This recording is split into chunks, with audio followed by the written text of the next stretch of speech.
Hello, good morning. Welcome to a new video where we are going to study how to do the experimental measurement of the kinetic coefficient of friction.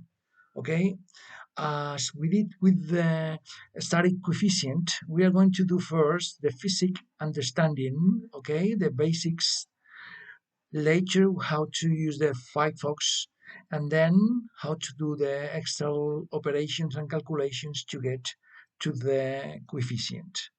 So let's start with the with the physics, okay, with the physics fundamentals. Okay, physics theoretical fundamentals of the activity. Okay, what we are going to do is studying what is the coefficient when the object is moving.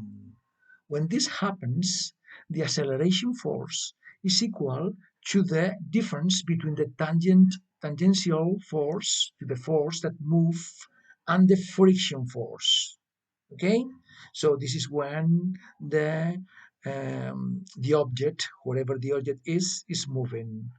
We know that the acceleration force is always using the second Newton's law, the mass times the acceleration. This is going to be equal to the tangential force, which is the mass, the gravity acceleration, and the sine of the angle, minus the normal force, that is the mass times g times the cosine of the angle, and times the kinetic coefficient of friction, which is what we want to calculate. Okay, so the next thing we are going to do is to divide everything by the sine of theta, by the sine of the angle. Okay, the angle is, in this case, theta or alpha or whatever. Okay, when we divide all, okay, we cancel the mass because the mass is not, it doesn't have anything to do with the activity. We divide everything by the sine, right? So we get an equivalent equation. And then after dividing by the sine, we get that sine divided by sine is nothing, is 1. Okay, we get g here minus the coefficient times g, and the cosine of the angle divided by the sine is the reciprocal of the tangent, or the cotangent of the angle. Okay, so this is going to be the equation we are going to use. It is like the equation of a line we are going to see.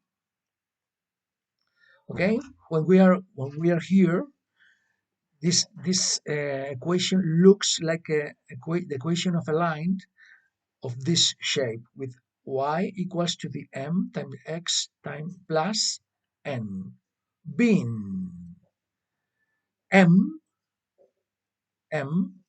is exactly the